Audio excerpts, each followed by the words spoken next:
Welcome to Bell Matters. I'm Blanche Marie, and tonight's episode is damping the handbell.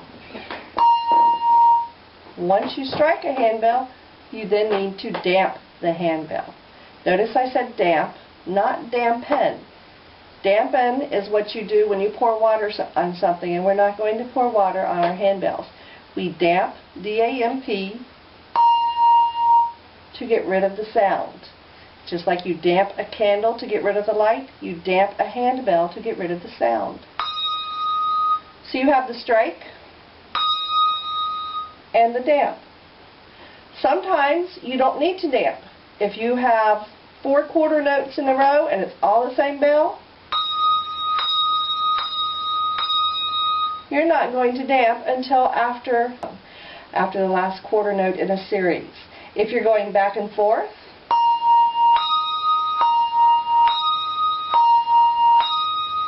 yes, you do damp in between if you have just regular straight ringing. So, if you have a quarter note, you want the length of the note to be exactly 1 beat. 1, 2, 1, 2. Now, if you have a half note, it gets 2 beats. So you have to let the sound continue for the whole 2 beats. 1, 2, off on 3. 1, 2, 3, 4. What if you have 2 half notes in a row? Do you damp in between? 1, 2, 3, 4. Damp after 4. You don't always have to damp on your shoulder. Typically, that's where we damp. You can finger damp. You just kind of slip your fingers down and let the bell sit on the next finger down. And then you have your fingers available for damping. Takes a little bit of coordination, but it makes for some very clean damping if you're going quickly.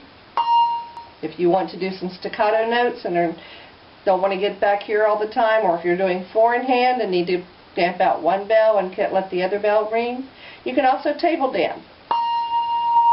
You have to be very careful with table damping.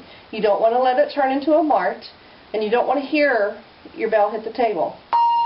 No. Still a little loud.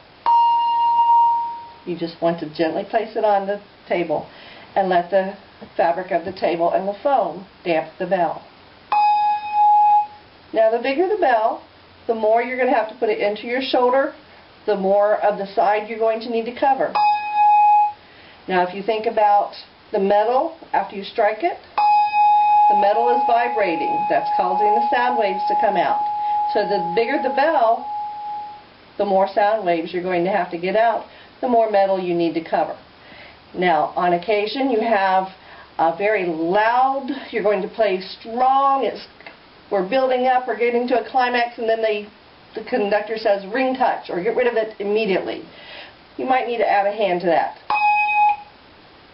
so that nothing continues. The smaller the bell, not really as important to get the hand damp in there as well, but sometimes you need that.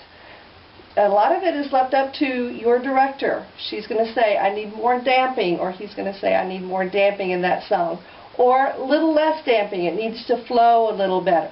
If you have a very simple line and it's going to be very lyrical, you're going to be very gentle with the damping.